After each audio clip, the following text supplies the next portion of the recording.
जन्मतर्फे धक्कादायक बातमी. अमरावती नागपूर महामार्गावर सावर्डेजवळ ट्रकने चिरडल्यामुळे 3 जणांचा जागीच मृत्यू झाला आणि 3 जण जखमी झालेत. ही बातमी आत्ताच आमच्यापर्यंत आली. ही बातमी आम्ही कल्याणहून देतोय.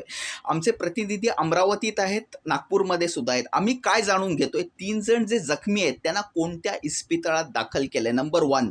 नंबर 2, त्यांना रक्ताची गरज आहे का? कारण अशा वेळेस फक्त बातम्या द्यायच्या नसतात, तर मदत सुद्धा करायची असते.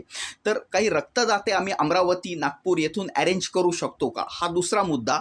आणि जे मृत आहेत त्यांचा पोस्टमॉर्टेम अहवाल काय येतो, आणि अनेक प्रश्न उरतात.